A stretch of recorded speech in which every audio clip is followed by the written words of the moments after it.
Hey, it is Thursday night. It is every other Thursday, actually, night, and we are back with another episode of Seek with Your Soul. And we're kind of, well, we're always excited to be here, but we're really excited tonight because we're going to hopefully have one of you really get in here and participate and sort of take an experience that you've had, and we're going to deconstruct it together and kind of walk through a little bit of a process. So, I threw that out there now, Rob, because I want to give everybody a moment to kind of sit back and think of their experiences they've had. One that is really profound, right? That's kind of really stuck in your mind, and one that you sort of either it's this paranormal experience, but there's just something that you kind of hang on to that maybe has changed your life or maybe has led you in a direction. And then we're going to kind of go through a little bit of a process, kind of like Rob did on his experience. So I wanted to put that out there now so everybody can kind of think about, do you have one of those? And do you want to share it with us? And just so you know, you don't have to answer the questions out loud.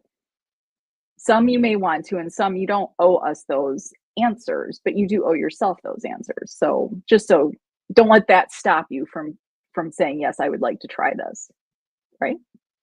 Yeah. Well, how do we know what their experience is if they're not going to say them out loud? No, they can tell us the experience when we start asking the questions. Okay. Yeah. Hi. All right. How are you, Rob? I'm okay. Sorry for the insane beginning there. I had a whole setup going. Right? I'm at this hotel, and I don't know, it's just been having trouble with laptops and Wi-Fi speeds. My phone is fine, so I wanted to be able to monitor chat easily, right? Because I'm on my phone right now. So I had both going, and that was a terrible mistake. So it was all locked up over here, and I kept hitting the video, and which is why I played like 3 times. So yeah, apparently the Wi-Fi on my cell phone is perfect. I get 70 megabit uploads and like 40 download, but on my laptop and on another, it's like a tenth of that. So, well, you're here, and that's all that matters, because this is Seek with Your Soul, and it takes both of us.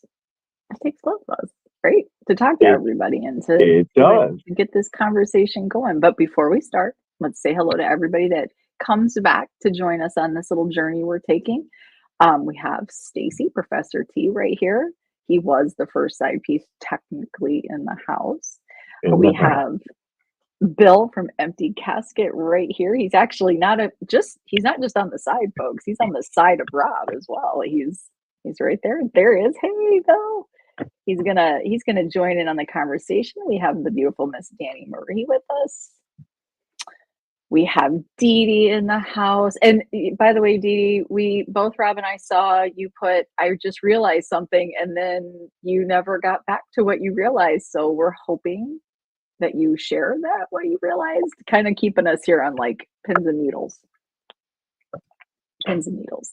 We have Trevor being pins and needles. There's Trevor. Hey, Trevor. We have Sandra here. And make sure I say hello to everybody. I don't want to forget anybody here. Look at Noonsies here. Hey. We have Kaylee in the house. We have Rachel here in the house. Hello to you, beautiful soul. And we have Carmen here. Hey. Here is Chris. There is Mr. Mark Brown. Hey, Mark, how are you doing? And we have Linda in the house. How are you doing, Linda? So, if you've been with us sort of since the beginning, you kind of know that we're just kind of trying to dig into ourselves. We're looking inward and really focusing on ourselves and what it all means throughout our life about how we paranormal the way we paranormal. And we went through the age groups, and then the last show we kind of talked about the last 10 years, and we might have flown off the track a little bit last week or 2 weeks ago. But it still gives us, I think, a place of where we all were. It was interesting to sort of hear everybody, I to see the side. It's been really amazing to see what people share and the commonalities that are going on right there. And so many people, Rob, know your story. You have done your story, pieces of it on Paranormally Blonde, also with Andrea Perrin. And then, of course, we did the lecture. So you've given pieces of the story and more pieces, and sort of talked about what it was that you and I did when we first met, and how we sort of walked through some of your profound experiences from one location, and how that sort of, sorry, no protein in me today, sort of changed your perspective on how you kind of view paranormal. Although I do believe you just became aware of what you probably already realized about paranormal. You just sort of got rid of the distractions, and you kind of honed in on those experiences. So we kind of wanted to talk about somebody on the side, about their experience, something profound, something that really stuck with you, maybe scared you to the point of, thinking you needed to take a step back. I don't know. So I'm hoping hey, Jackie. Trevor, the lecture Mm. really was very highly personal based. And it really was about kind of where Get Haunted got started and where Get Haunted is today. So I guess a little bit of both, but pretty personal. Yeah, I mean, look, it started out like very, very personal, and it kind of it brought the story to where how Get Haunted kind of, morphed into what it is today. There was a little bit of business in there. In fact, yeah, we probably, I think if we were to change one thing, Sarah and I would talk about who we are and what we do before the ending, which is kind of because somebody was like, yeah, I don't know what the hell you guys do. Um, but it was a very blended approach to what Get Haunted represents how we got here, and kind of the rough beginning there. The rough beginning. And sometimes those periods of growth and change are the roughest in our lives. And, sometimes we have to sit back and take a look at it, and Yeah. don't take it for granted, and really dig into why maybe that is the way it is. And we kind of were talking about it a little bit. I'm going to give you guys on the side, because this is not about us tonight. We want to sort of have somebody that might be comfortable to share a profound, thank you. We love you too, and we hope you have a great night. A profound paranormal experience, or an experience you just can't explain, something that's really stuck with you. And we kind of want to deconstruct it. We kind of want to start from the beginning and sort of look at all areas that surrounded that experience, and maybe where that could take you, where it could lead you. It might just lead you right back to where you are right now, but it also might present some new insight to what that experience is. So, hopefully one of you would be willing to do that. And, I'd even be willing to throw a link out there to, if somebody wants to come on and talk with us. We don't have to do it via typing. If you want to join us, let us know, and we can have a little chat, and just, it's no judgment. No judgment. No, we're not looking to debunk your experience. No, We're not no. looking to pick it apart or change your mind. We're just wanting to look at it deeper. Hey, P3. I'm assuming Steven. Probably. Um, yeah, you can come on, Trev, of course. So, yeah, I think this whole idea stemmed from, we kind of gave at least what we think are, some of the precursor things to how we end up interpreting the paranormal the way that we do. And even, we're not saying we have the answers, right? Sarah had a big old experience last weekend that still has her scratching her head. We talked a little bit about that today. But to take that and try to understand what has led up to it, maybe, right? It just could have been what it was, right? We don't Yeah. know. Um, but it was a pretty big one. And there have been people that have reached out to us from the first, what are we on, episode 5? Like Yeah. 2 episodes, 2, 3, maybe 4, where they took at least some of the things we talked about and they boiled away some of the things and they were like, holy shit, like this Mhm. does kind of make some sense now. Um, so yeah, so we're like, yeah, tonight, right, I'm beat. I've been living in this hotel now for, this is I think day number 3 or 4. Been on the road for a couple weeks now. It's just been brutal. But we were like, let's bring somebody on if they'll come on and talk about, you know, Yeah. what got them to that point and maybe look backwards and find some other fun clues, kind of like we did with me.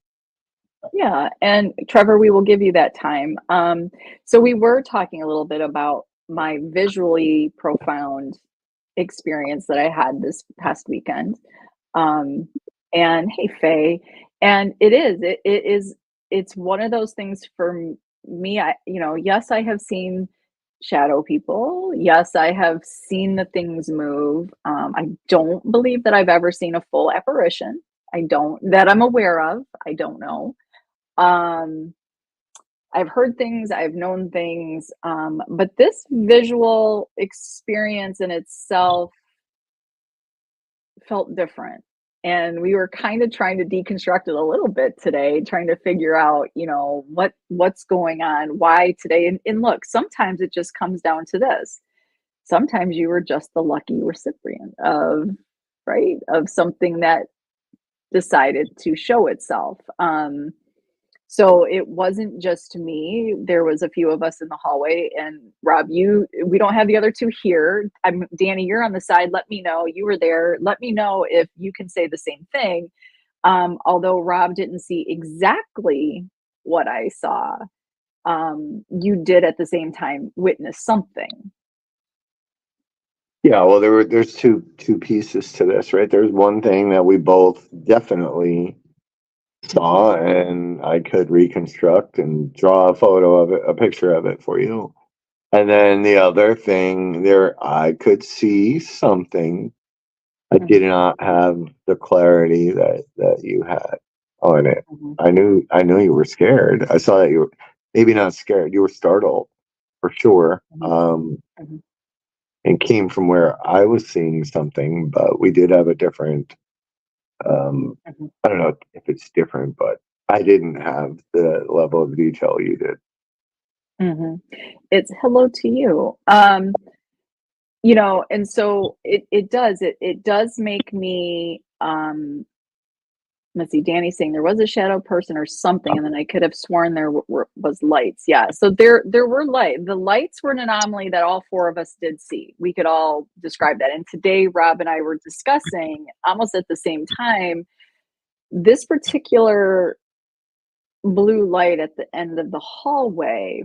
You're looking at it and it was morphing, and it sort of kind of got, love you too, Jenny, sort of, we describe it kind of as a doorway. It kind of morphed from lights to a bottom to sort of growing into this door. But what was very interesting about this particular light anomaly for both of us, and as soon as I said it, your eyes kind of got big, like, and you said it at the same time. It was this bluish, whitish light.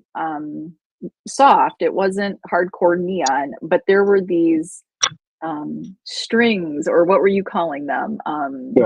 Filaments, Filaments. basically. They were like these Yeah.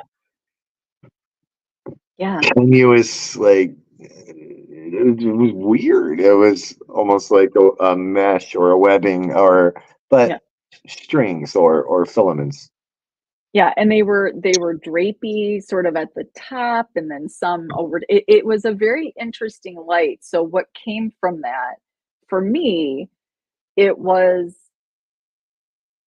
and I'm still having that same feeling, which is why. And I think I kept asking Danny, you kind of make you I shouldn't say make fun. You always kind of laugh at what happens to me when I have these experiences and how I sort of talk to what's going on. But um I believe I kept asking it, what did it want? What am I supposed to be seeing? What are you? Like what like I it was so real and it was so right there and solid and freaky. I mean, there It, was some freaky to it. it moved. I mean, it didn't just stay in one place. This thing would come down the side of the hallway about halfway and then go all the way back. Like never saw anything like it. It was there were again three of us get haunted, and then one of the guests that had stayed behind to kind of hang with us. Um, I don't know what the hell that was, but Yeah. So it did was did what I witnessed come from this light anomaly? Was this light anomaly enough to help this being, this thing, this energy to come out of? Um, and I don't take this stuff lightly. I don't say a lot of what I experience because, as Rob will let you know, I will be the first one to tell you that my experience was either bullshit or wasn't quite what it was, or let's think of what else it could be. This one, this one I couldn't get out of my mind. I think there was a point, Rob, you sort of grabbed my shoulders and shook me a little bit to be like, "We're done. Like, you need to stop." Because I couldn't stop. The word is obsessing about what was down there. Like I've never had that feeling before. I've heard things, I've witnessed things, I've experienced things, and you're in that moment. You're like, okay, now off to the next thing. I just could not wrap my mind around what what that was. yeah. I mean, I guess I don't know what the right word is, right? You were startled. You were maybe shaken a little. I've never seen you like that. We've been in some weird situations on investigations, but yeah, that one was weird. I if y'all know me, then I get very protective um, with Sarah. Real life, paranormal life, whatever. I was I did get a little bit worried because you were obsessing on it, and it was time to let whatever the hell that was go, because Yeah, I also know that you like to go to them instead of just letting it yeah. happen, and that's what I And was worried Danny, about. but remember, Danny, at one point, we were kind of off to the left side of the hall. Danny was more to the right side of the hall. And I feel like Paul was pretty much right behind us. Um, and hi, Adam. And there was a point where Danny was like, Sarah, did you just move? And I'm like, I haven't moved an inch because I was so busy being hyper focused on whatever the heck that was. And she felt something, and Paul felt the same thing, that something had. Now, I never sensed that. I never felt anything. I lost. Same. Um, I lost a little bit. It was so clear and so insight and solid there for a moment, but it was moving. And yes, Jackie, it was mid orange. It was in B4. Um, it was it appeared to be moving towards us. It's a little bit because even the light anomaly was sort of moving towards us. So hard to say was what was happening. It, Um, yeah, it was odd. There were points where the hallway itself felt bigger or smaller. It was just this very, very strange. It was a strange experience. It's not your typical, um, not your typical paranormal experience. yeah, I think that's how I viewed yeah, that one. It was yeah, pretty freaking wild. it was. Stacy, tell me before what? I've already forgotten what. Yeah, We'll I don't answer know. your question I'm before not what. sure. I'm not sure I get it. Um, Um, no, I didn't feel like it was playing hide and seek. That was definitely a little bit of standoff. You know, we were at one end of the hall. It was at the other head. Now, here's my question to you, Robin. I never asked this. You said it was in before. You said it was in before. Oh, B4. I'm B4. sorry. The building is B4. Yeah, I'm sorry. B4. B4, B4. And that was like a dormitory. That was like housing. That wasn't One of the jail or cottages yeah. served several purposes over the years, but yeah, it's one of the four cottages over there. Okay. Um, And so you guys walked down to it. So I do have this question, and I didn't ask you guys this when you and Paul walked down because you guys were like, we got to know what that light is. And Trevor is here. We're going to bring him on. okay, Um, but when you guys walked down to where we believe the light anomaly was it before you got into the big part of the going out the door? Because you walk into this bigger room before you walk into the hallway to go down. So was it in the smaller part of the hallway or was that light anomaly in the bigger room? Could you tell? hard to tell. I would guess it was the bigger part of the room. Okay. I would guess. I don't know. Everything looked Yeah. different. It Yeah. looked different. Yeah. Yeah.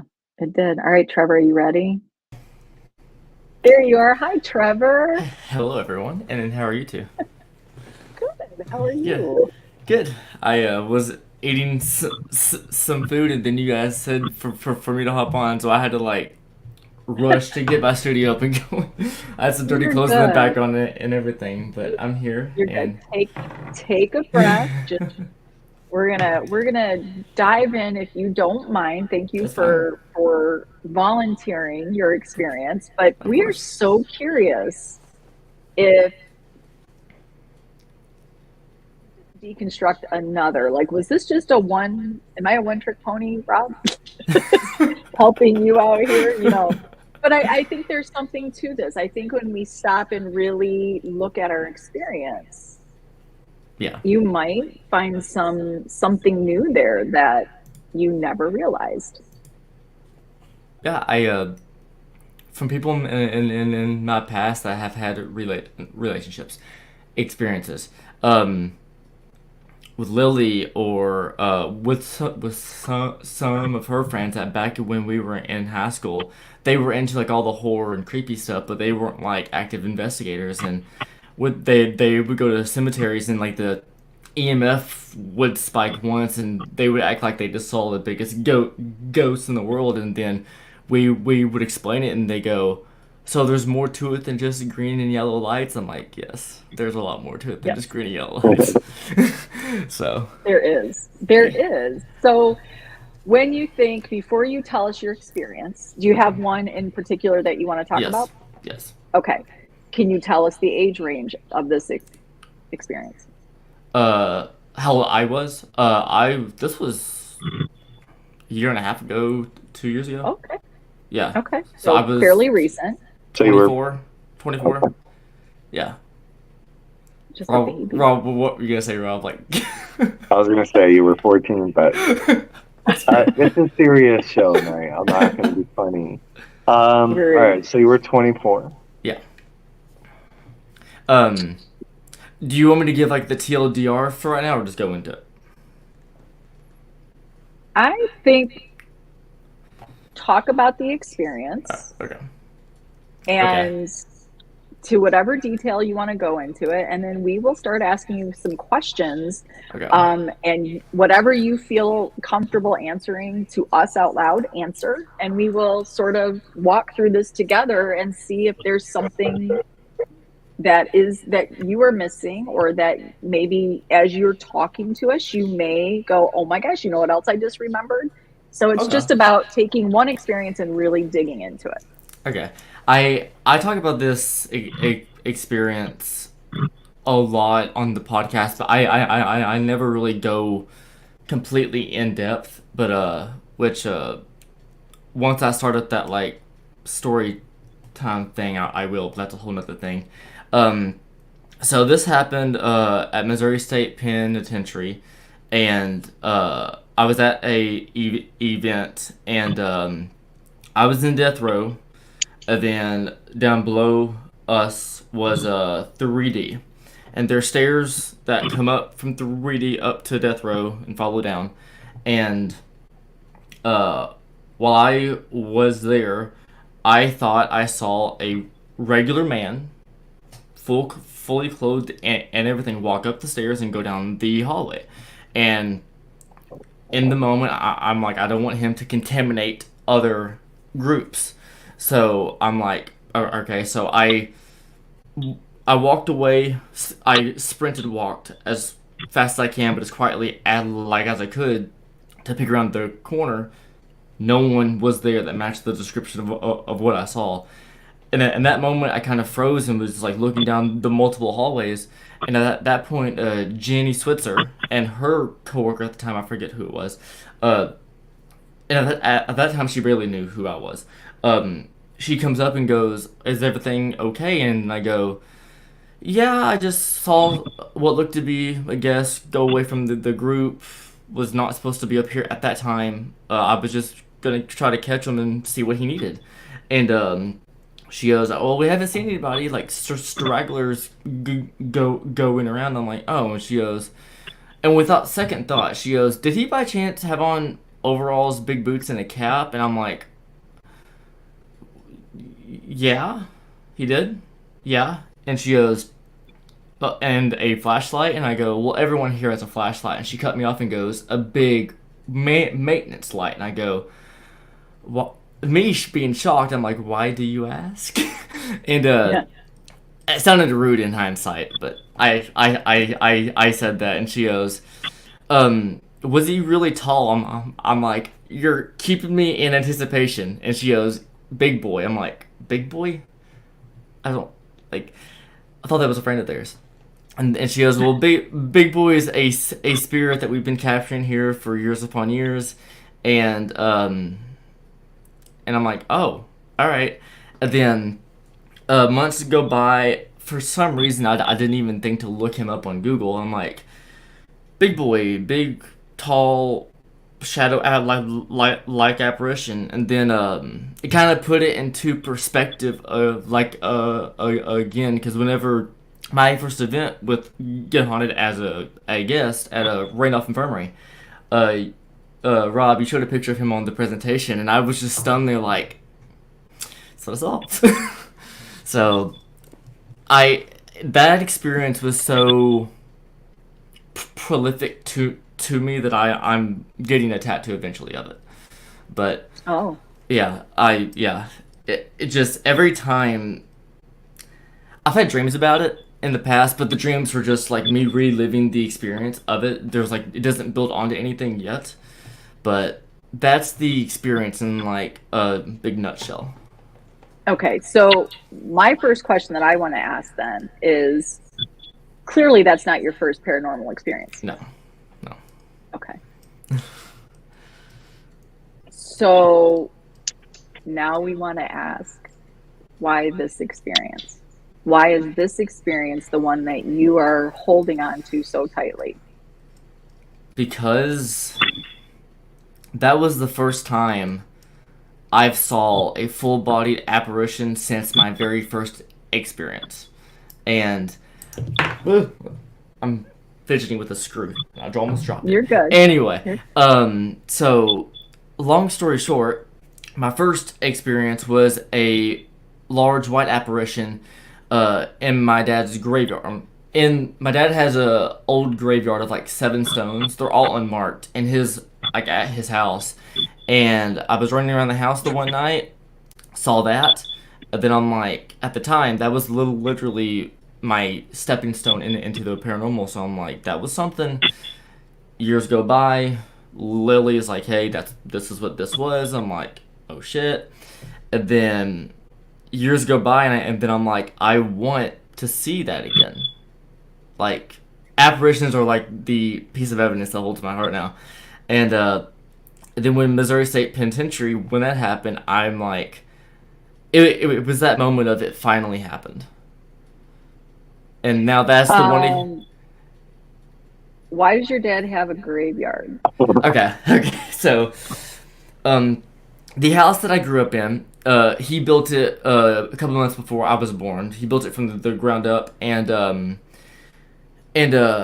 why he bought that plot of land specifically, couldn't tell you. But whenever I got older, around 9 or 10, I even asked him. It's like, hey, what's all these stones in the yard? Because I didn't know what a graveyard was. I was still learning what basketball was, and he goes, oh, we bought this graveyard was on the property whenever we bought it. Like once I've said it in the chat, like my parents do not believe in the paranormal. They laugh if they hear the term ghost, so like they did not care.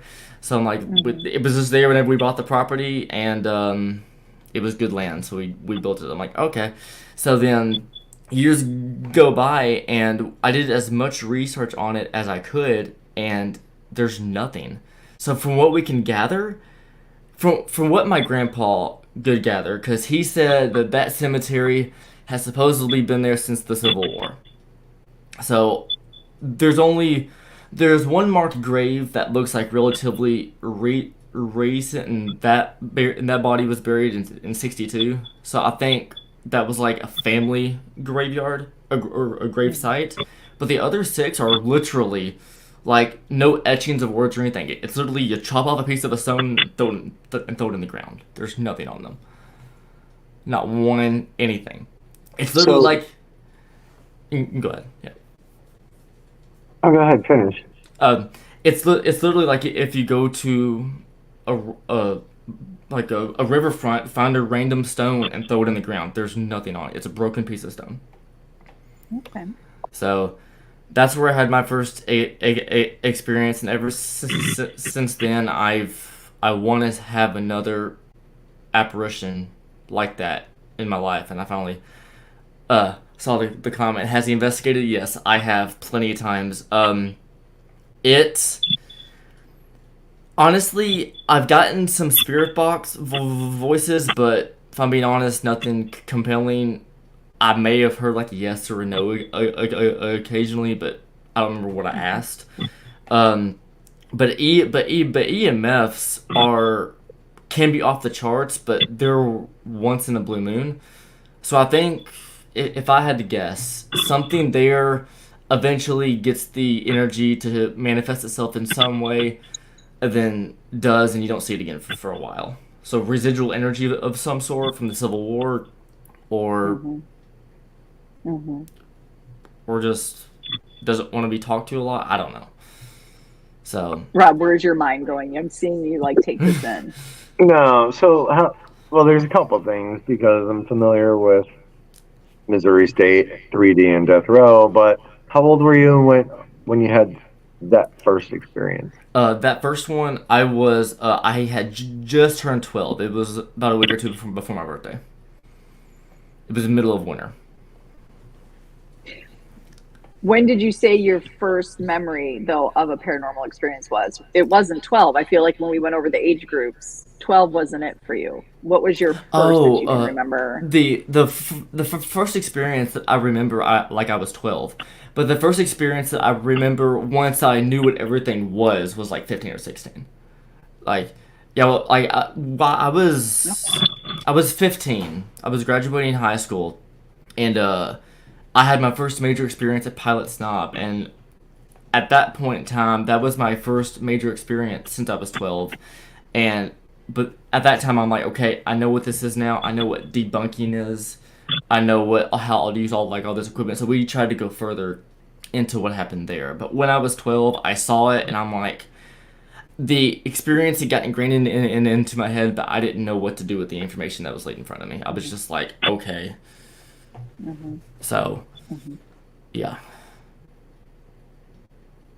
What are you thinking, Rob?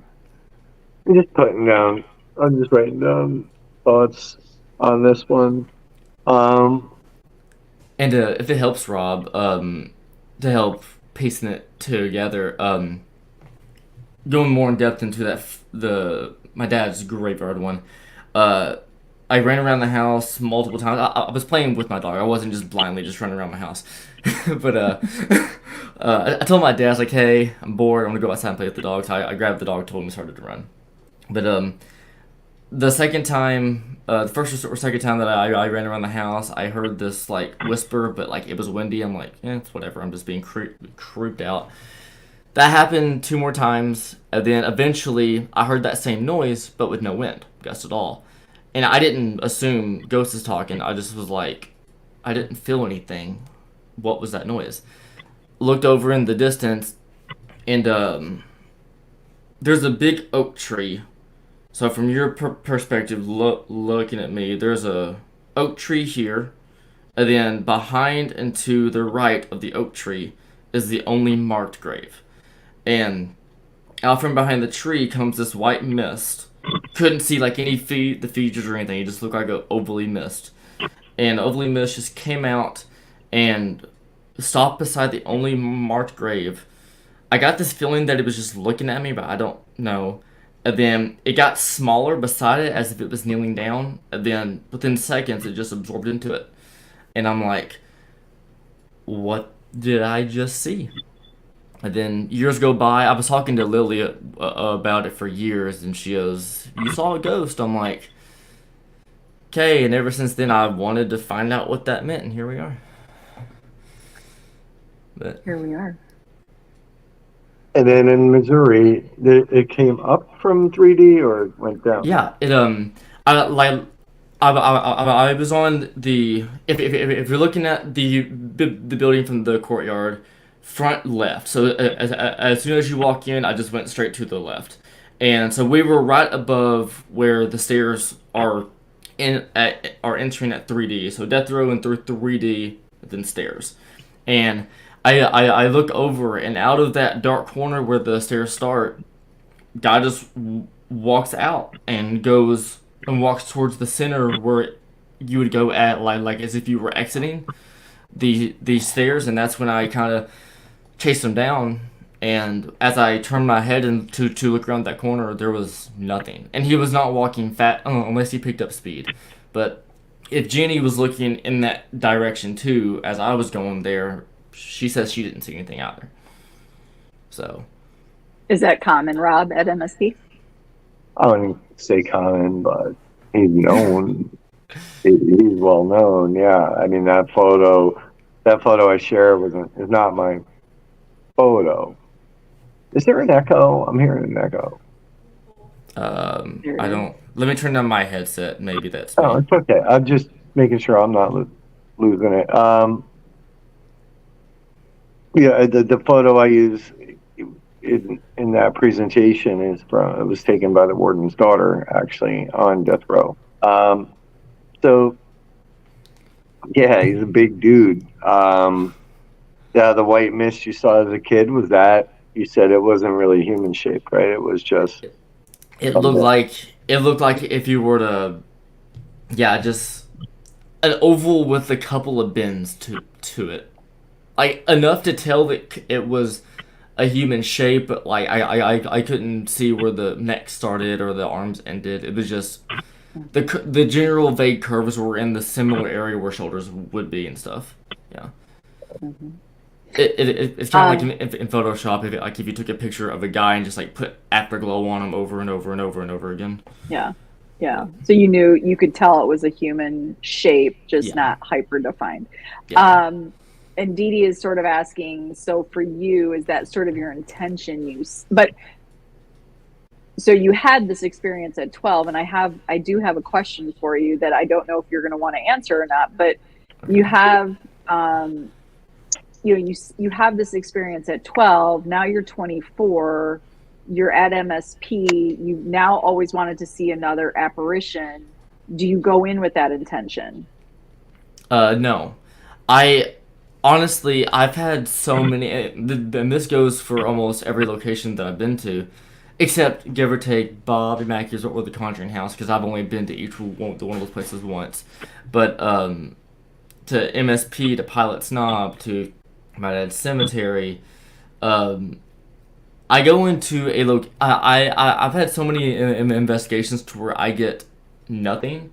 That my intention whenever I go into a place is to hopefully start out with EMF or Spirit Box or EVP, and then if the or trigger objects, and if the entities or the spirits seem like they're interested in talking, that's when I like try to like widen my eyes to where my peripheral vision is more constantly there. And that's when I'm like, okay, if they have the energy to say 5 words over the spirit box in a matter of the minutes, let me ask them to manifest, and maybe I'll see something. So I kind of start from the bottom, but if the energy is picking up enough, I try to go to apparitions more than I try to have poltergeist happen or something. But So, so you're saying, seeing Big Boy was profound. yeah, to me, yeah. In what regard? Like, what did it do for you? It not only gave me that feeling I got whenever I first discovered what the paranormal was, but it also, and it's not to say that I didn't believe in apparitions, because I did, but it hardened the idea in my head that I can see it. It gave me hope that, like, if I saw this one, what's the future like? And it gave me hope in my own soul that, like, So now we're getting somewhere. So for 12 years, right? You saw what you saw at 12, um, and you spent the next 12 years maybe not seeing things, right? yeah. Did you at any time, between, you know, The doubt? Did you ever doubt yourself? I think Sarah was kind of getting there with that. Like, did you ever doubt yourself or your beliefs or? beliefs? No, I doubted myself a lot, especially before Get Haunted, but I'm not going into that. That hit hard too, but um, going from the age of 15 to about 20, whenever, like, no events were happening, like it was just me, um, it got to the point to where if I had one investigation or two every week or every month, whatever it is, right? And I just barely got an EMF spike, or I barely got a voice on the EVP. It's like, oh, no biggie. It's just sometimes you have a slow night. But there was multiple times in my life to where I would do 4 or 5 investigations in, 3 months, and I would be getting nothing the whole time. And I was starting to think that, like, my interest in the paranormal was there. I just didn't know how to use it. I didn't know how to communicate.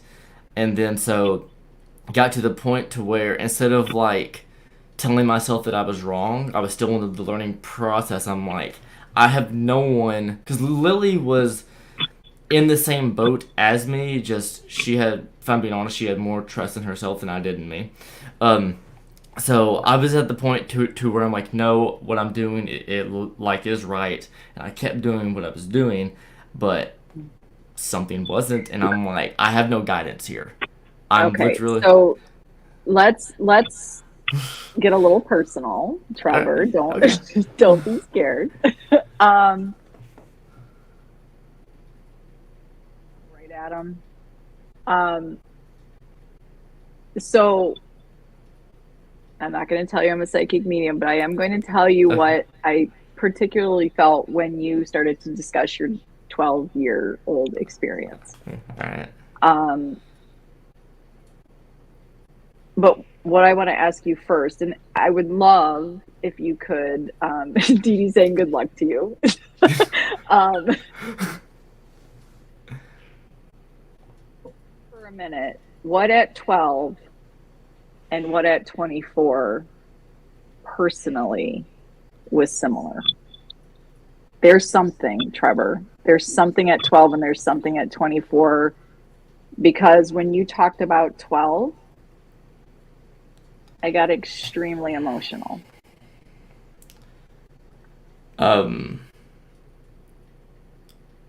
Well, one thing did happen whenever I was 12, but what I'm thinking of specifically has nothing to do with the paranormal. Doesn't matter. Stop. All right, all right. Stop. My We're not my you're trying, so you're okay. putting your experience in a very technical frame of Yeah. what you experienced in paranormal. We want to step outside of that right now, and I we gotta want to seek talk with my about, soul. you need to go into Okay. what about 12 and 20. There's something there at 12 and 24 that there is a red string that connects those two age. Well, I will say, which I'm sure you've heard this plenty of times, but you are right about both. Um, at 12, my parents had a very ugly breakup. After 25 years, and that sent me like, um, my mom and my dad are beach bums at heart. Jimmy Buffett all the way. They breathe salt water, and I was the exact same way. But when that happened, sadness hit, as it would anyone. And I'm like, I don't want happiness right now. I want the paranormal. I wanted darkness and I wanted graveyards. So that happened literally from 11 to 12. And that was fun.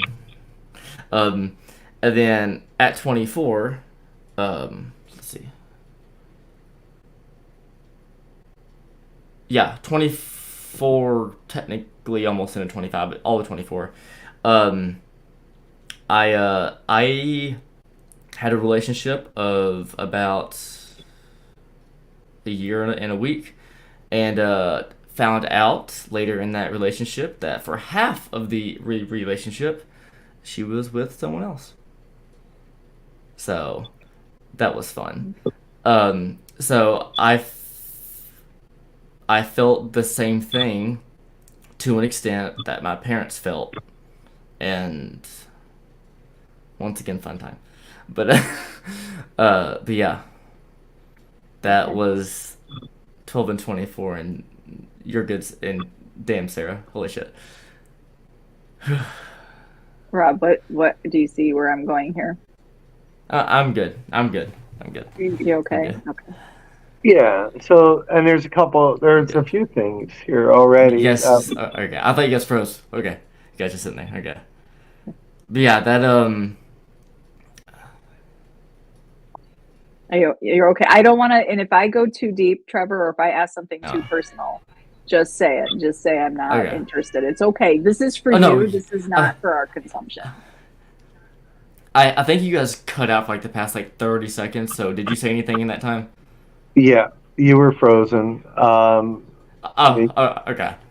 You were frozen. Basically, um, what what Sarah was saying was, don't, if it's too much, talk Oh about, right? no.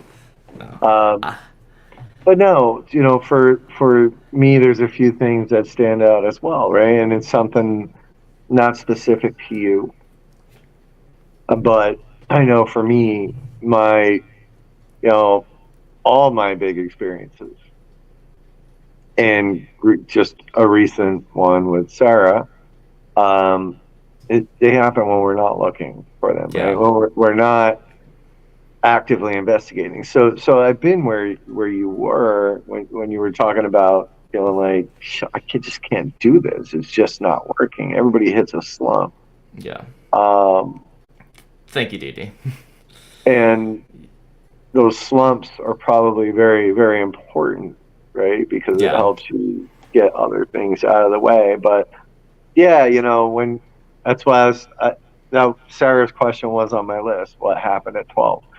Clearly something happened, Trevor. Yeah. And So you're boxing up paranormal and real world when they very much kind of and intertwine. I knew there was a story here, and yeah. I knew somehow Sarah would find that shit. But Yeah, been there, dude. It's not fun, but And I guess one of the things to add on to that, now that I'm actually thinking about it, holy shit.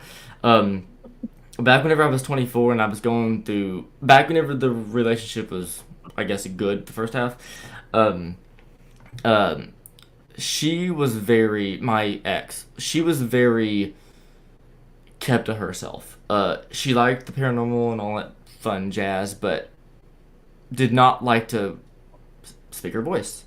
And so I'm like, I'm doing that. So like I was alone socially, right?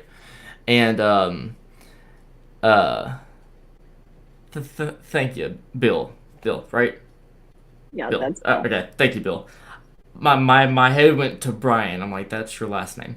But but yeah, so at that time I'm like, well, socially and like event wise outside of the house, I gotta do this all on my own. And then when it came to a certain company, um, and they made me feel the exact same way. I'm like, well, if everyone in my life, right, is telling me it's just me, then it must be right. And then when my ex and all that stuff happened, and we left each other, I that's when I was like, I'm just taking a break from the paranormal for a while, just to work on my mental health. And then eventually, I think it was 2 months passed, and then I think, um, did your no? My current girlfriend does. She's been practicing for 7 years. If my ex did, she never said anything. But and then 2 months passed, and then about a month into dating my beautiful girlfriend now, I'm like, I want to get back into the social aspect. And so that's when I remember and a friend or an old friend of Rob say, hey, Rob's here. And I'm like, he doesn't know who the hell I am, but I'll give it a shot. So that's when I texted you and called you, and time goes on, and here we are. But multiple people in my life, a lot of people in my life, outside of immediate family, were telling me it's just you. Find it by yourself. I'm like, okay, and it wasn't the right That's not way. true. It's not true. That wasn't the right way. I was trained by everyone to think, oh, if you want to do it, it's only you. I'm like, it's gonna be hard, but okay. So I could keep talking and talking, but I feel like I'd just be repeating myself at that point. But anyway, You're good. You're good. So, Rob, so now we sort of see this interconnectedness between 12 and 24, similar situations at very different points in Trevor's life, different maturity levels in his life. And both times sort of markered with an apparition. But he feels 24 was very profound for him. yeah. So this is your territory, Rob, in the sense of, how do you feel apparitions fit into messages, or how or why they might, going back on some of your experiences in the Conjuring house and what you've seen? Yeah, I'm trying to find the right way to phrase this because it goes back to the very first question I asked you, Trevor, was why? What was profound about it, right? And the yeah. paranormal apparitions are apparitions. There's a reason people talk about them. They're rare. But what about this one? What made that to stand out? But wait, just Okay. wait. Okay. Because what Sarah's getting at, I understand where she's trying to get me to go with this. I think it represents more to you. This is me. I feel like it represents more to you than just the fact that it was an apparition. This was some sort of reassurance for you. And maybe it brought you back to 12 years old when things were not fucked up. Maybe I don't know. Maybe. I not on the topic of, or not the topic, not on the specific reference to Missouri, but now that I think about it, during that same time span, being around 24 actually, uh, um, I didn't see them in person, right? I captured them on camera, got home, found it on footage, but I actually captured two more apparitions, um, or one I like to call a unexplained figure because a bunch of people in the comments were saying, well, it could have been this, it could have been that. So just to avoid all the unneeded words and conversation, I was like, it's an unexplained figure. But I captured two more apparitions, one at Bobby Mackey's and one at the Conjuring House, and didn't notice them till I got home. But I reviewed the footage, and in the basement of Bobby Mackey's, we were doing a group Phasma box, and in the very back of the room, you saw this white thing quickly dart in and out of someone's shoulder. Um, then at the Conjuring House, actually, a huge sequence of events actually led to seeing this apparition, which was weird now that we're on this topic. But I'll go and explain the whole thing because why not? But which Rob, let me know if this resonates to you because you in the Conjuring House is that whole story is a thing. But I was sitting in the seance room or the living room, and the door to the library was cracked by by a half a foot, and I had a Ovilus 5 in my hand, a REM pod to the left on the floor, and I think that was it. And I was sitting there, and my ex was there too, right beside me. I cropped the footage out so you can't see her, but that's beside the point. Um, uh, a little funny thing in there, just to lighten the mood a little bit. But so I sitting there for 10-20 minutes. Is anyone here? What's your name? Basic questions. Then eventually I'm like, can anything or anyone come through? Are you near me? And on the Ovilus it said beside. I'm like, first word in like 30 minutes. I'm like, beside. Thank you. Are you beside me?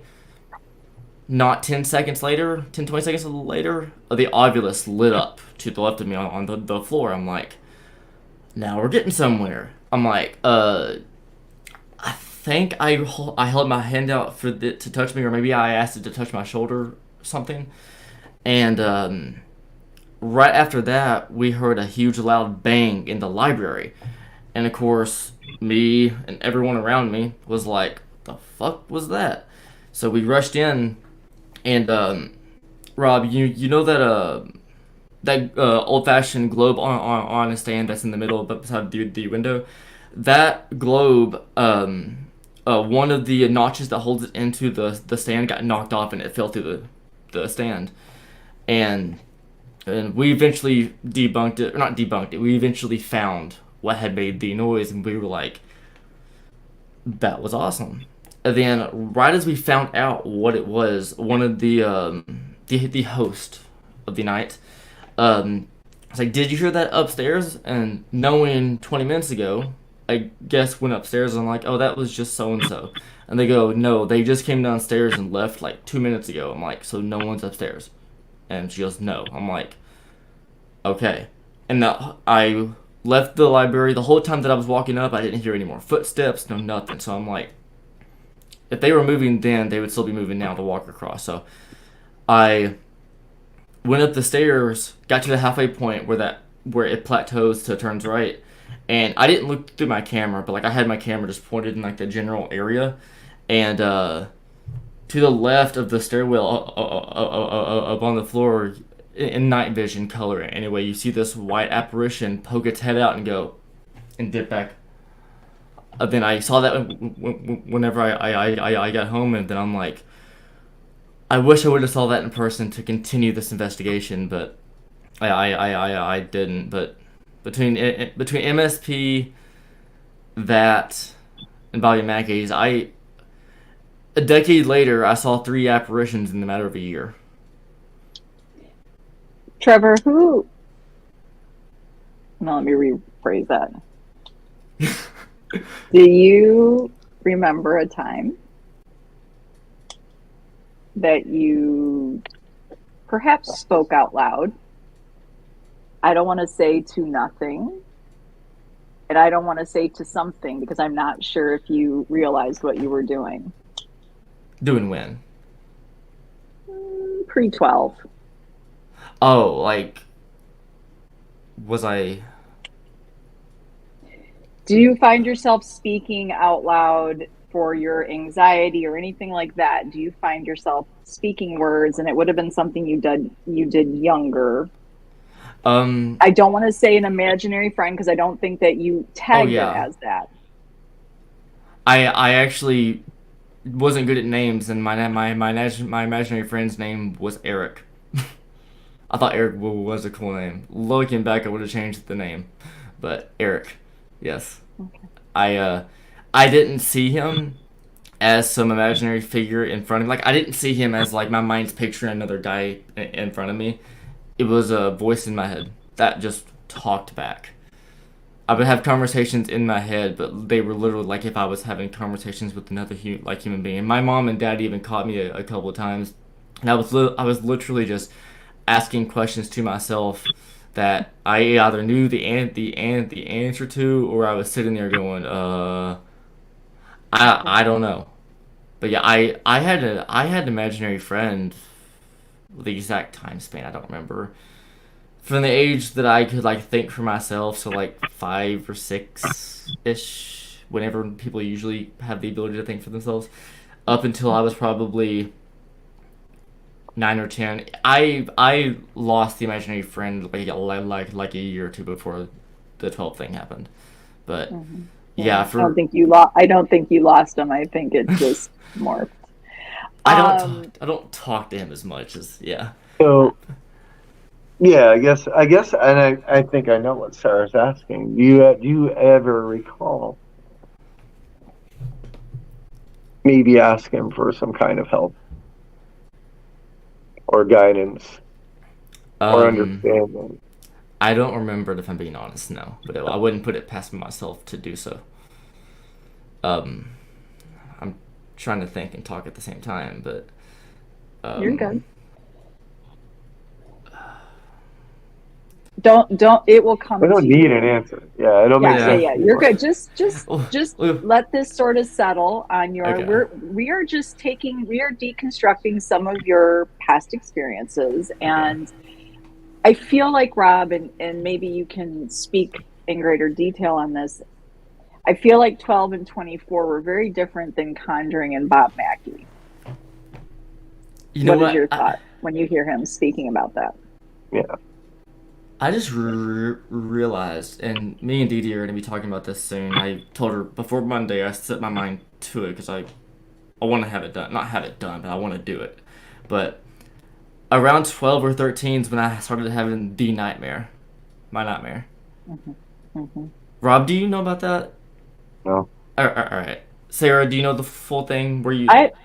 I listened to, he talked about it after the Warren Museum. He Yeah. shared what he, and I'm Uh, actually, my questions are getting there because Okay.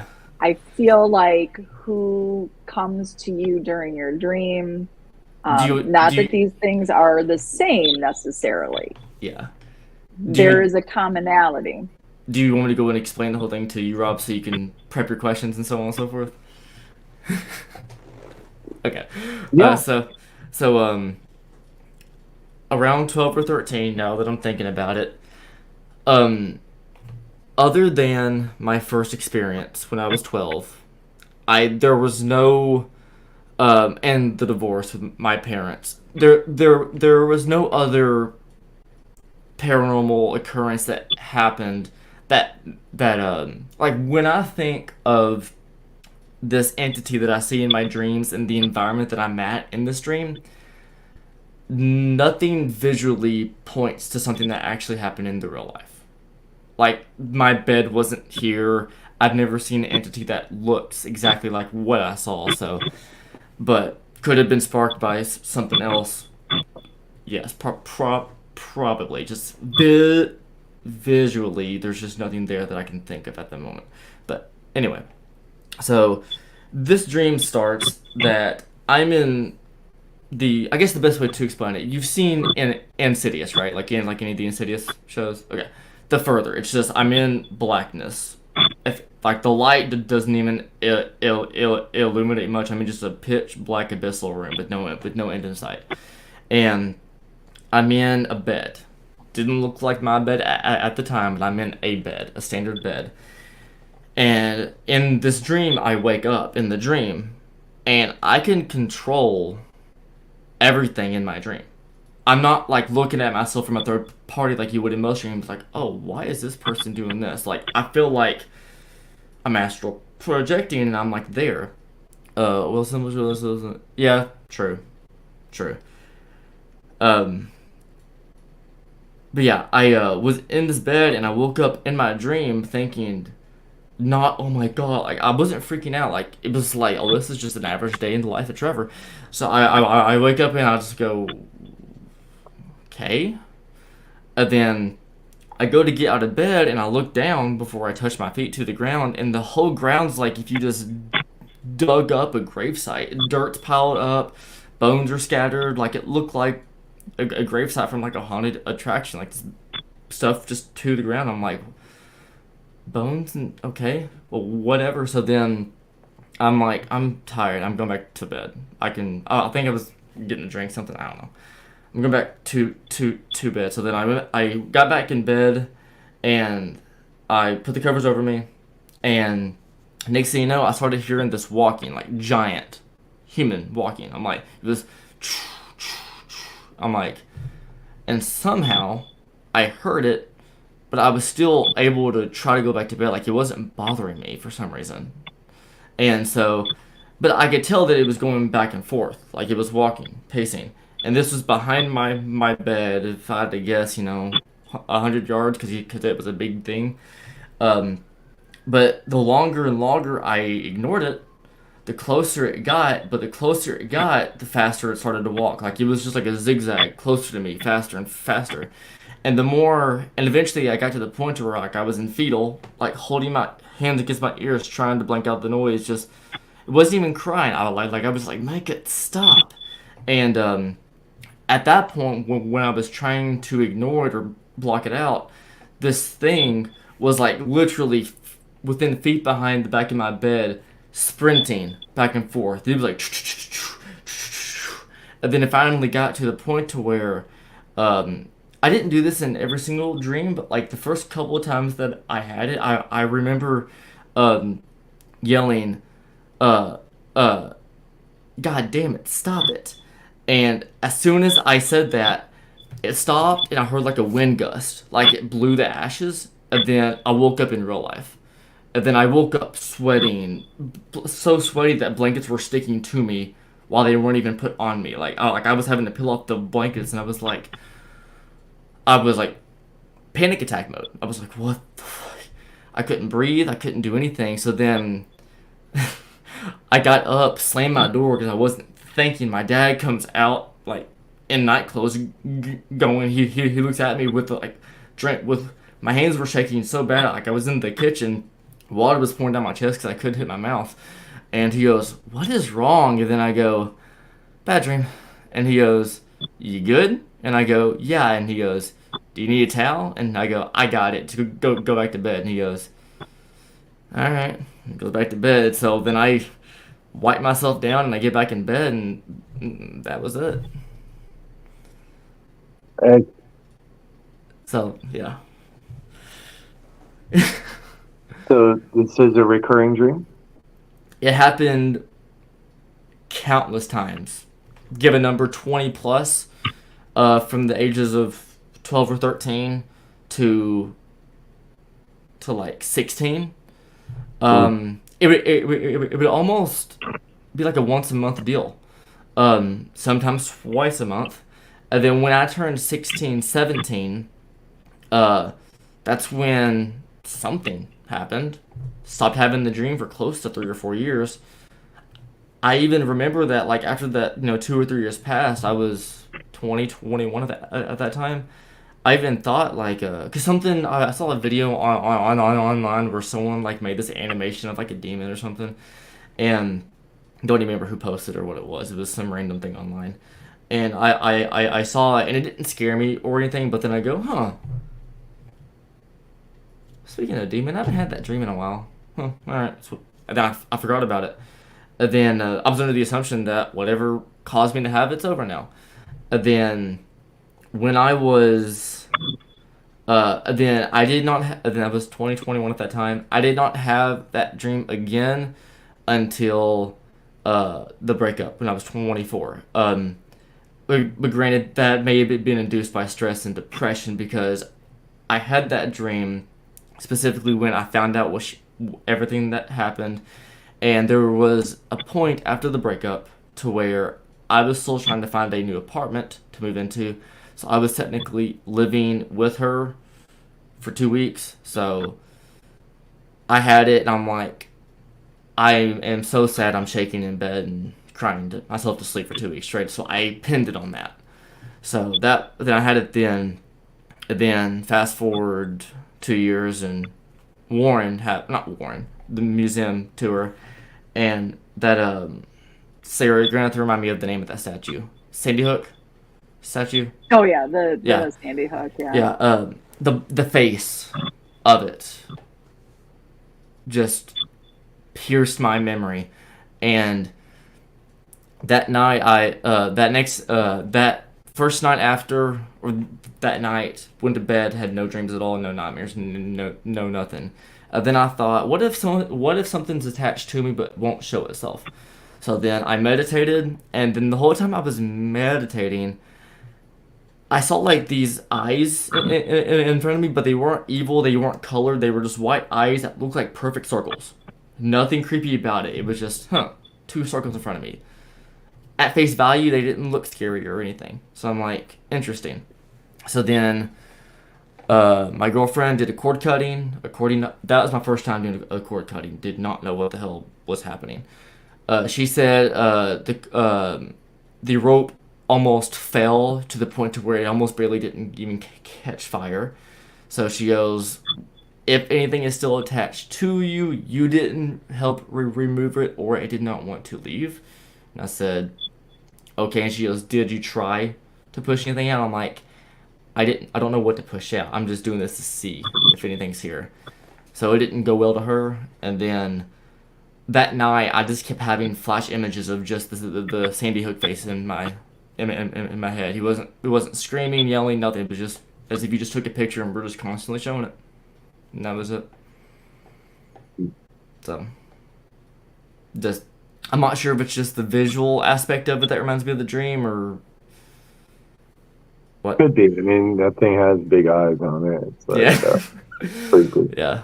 Big round eyes. But what, Sarah? I saw you put your hand up. I feel like there's two distinct conversations with Trevor. And I feel like he compartmentalizes a little bit of the paranormal. And he kind of likes to keep it there, but there's something bigger. Trevor, tell me about 19. I feel like 19, there was a pivotal point. And I think it was closer to 18. Like, so it's not when you were about to turn 20, but there's something about 19.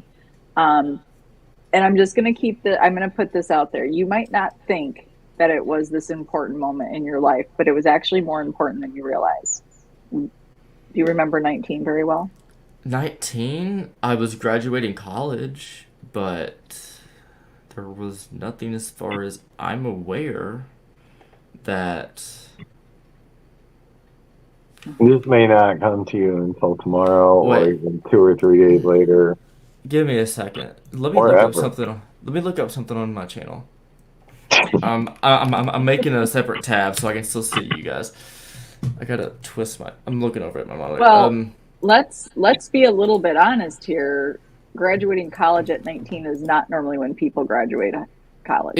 2-year degree. I went Okay. to I got a degree that I technically use it, but as far as like using the actual paper itself, I don't. But Trevor, I we're not asking, there is no explaining that needs to happen. But what about that? Did this give you a sense of freedom? Did this particular moment in your life did you feel liberated? There's something there at 19 that actually is a pivot for you. And it feels a pivot in belief. When I say that, please don't focus on religion and or paranormal.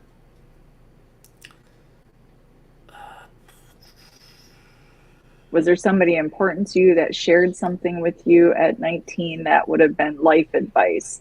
There's something that feels very prevalent to something that you hold on to right now, and it came to you as a gift almost at 19.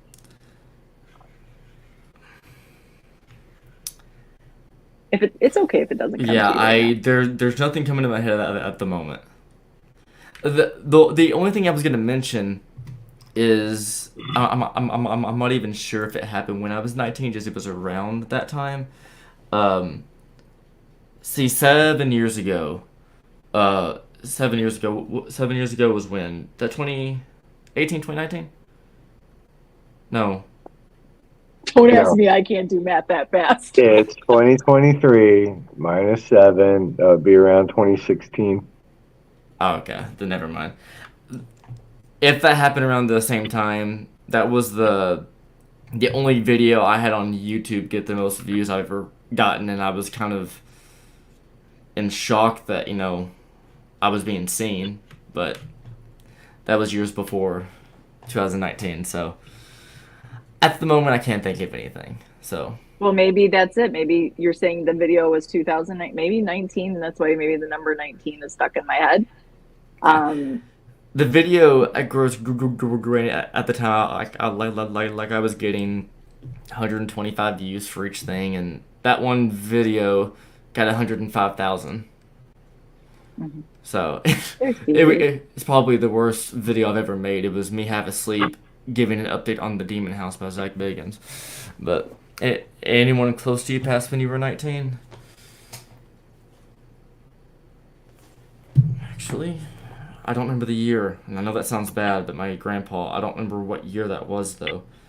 Um, Adam feels that's when your light started. I shit. When, It's okay. This all takes It's not time a to quiz, digest. Trevor.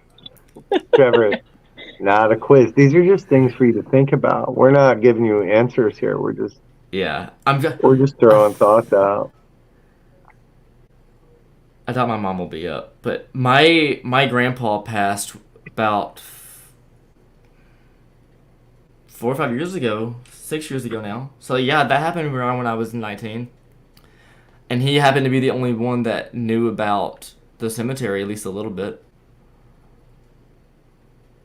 If it was around 4 or 5 years ago when he passed, so like I was close to 19, yeah, and yeah, Yeah, there's that. Rob, do you feel like, do you kind of see, you're so everybody shares their experience a little bit different. Yeah, And we did put you on the spot. it's all good. It's where Rob was ready to purge, I think. And when he shared with me, you're sharing something very personal. Yeah, So what I'm seeing, and Rob, I don't know if you feel the same way, as we ask these questions, it's what I love so much about having these personal conversations with people is there are things you light up about, and and wait a minute, and now you're starting to make some connections here. But I do feel, Trevor, I want to kind of tag on here with Adam, and something that a lot of people say, and I felt this way about you after your show, after the Warren Museum, and I even said it to Rob. Um, and I don't know why I never specifically reached out to you to share this with you, but that moment that you shared after the Warren Museum, And everybody here on the side is saying it, you know, this genuineness about you, Trevor. And what I feel like is you put paranormal over here and you go out and you search for it. But what I think you're not realizing is so much of your personal life is surrounded and shrouded by these really cool anomalies. But I think there's connections that are coming to the surface. Yeah. And And you're looking for this guidance, but this guidance has been there. yeah, and one thing I'll like up until I was 25 when I found you Rob, uh, other than Lily, everyone else in my life just either didn't care or didn't want to help me paranormal wise. So, um, I have this sense of, and uh, actually this kind of can build off that poll you put on Facebook of like the three choices, right? Um, I've always been the guy that if someone's getting bullied, I stand up for them, but I don't give a shit about myself. So if someone's bullying me, I just take it, or used to, right? And then, but if someone's going back at someone else, then that's one thing. So a couple years ago on YouTube, back when I would upload like every day, um, I actually I was making these videos about like how equipment worked, but they were like general, like easy knowledge you can get from Google in 10 seconds, right? And so people were curious, like, hey, you're explaining how a spirit box works in 1 minute, but you're just saying push buttons, the frequencies they come through, have fun. But people were like, we want to know more, and so I actually started a series which only went on for 2 episodes because I think life happened, but started a series called Helping Subscribers, where like people would ask their questions, I would make a video about it, but because I felt like if I can't help myself, maybe I can help someone else. And then so there's that. So I think that for the longest time I've been giving so much that my body's like I don't know how to give myself guidance. But you are. I don't know the proper way. I spent so much of my life trying to not trying to appease. That's not the proper word, but helping people when I can. That whenever I try to help myself, I tried to use the same techniques that I did for other people, but nothing worked. And then I'm slowly coming to the realization through the community here and everything of like I know how to paranormal, like the general aspect of it, right? But like there's a huge part of me that I just need to unravel that I never have. He needs to come to making sense. Yeah, Sense. Trevor, stop for a minute. Okay. So I read these side comments, and everybody's right. Yeah, you're trying to be a textbook. You're trying to follow rules that aren't real, dude. That's yeah. You know, it's why you had the experience you had in Missouri, because you weren't being Mr. Paranormal Investigator. You were trying to just walk around and you saw something that. And there's a correlation. I'm telling you, and Sarah's onto it, and there's a correlation. There's a reason so many of your apparitions are white. I don't know what it is, but there's a lot of white apparitions in your story, and that's not the normal story either. So there's something much bigger, but you are, Sarah's 100% right. You're separating paranormal from the daily world, and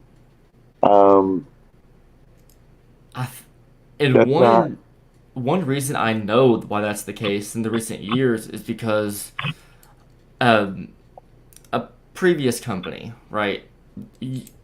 I told you guys what they told me, and I was trying to conform to those rules while also advancing in the company, right? And so I'm like I gotta do this, but without me. And so I think that got ingrained, and even with me and my girlfriend, every time we get on the topic of that part of my life, deep on that topic, occasionally it'll happen whenever we reminisce. But I'll just cry if we talk too much about that shit. So And stop for a second, real okay, quick. How many times have you heard me talk about that company recently? recently I have no I've been in and out when it comes to streams and stuff, but It's rare, Trevor. oh You yeah, need to okay, draw. You need to forget about those guys. yeah, That they're not eh, here. They haven't defined who you are. yeah, Right? They may have influenced it for a week, a month, or whatever, but those things need to go away. You need to get yeah, that shit out of your head. and that's what I'm in the Stacy, process of doing. Yeah, Stacy, I think Stacy is. yeah, it is good for you. I think Yeah, Stacy, it is appropriate. I think. I mean, I don't know what you're about to say, Stacy, but Keep it nice, Stacy. Keep it nice, Mister. Yes, your perception is appropriate, Stacy, and this is what I'm really happy, Rob, with. This was Rob's idea tonight to sort of take it to this level, and I really am proud, one, Trevor, of the fact that you are sharing with everybody very openly. And two, everybody is on the side. You need to realize that people want to encourage each other to understand their experience.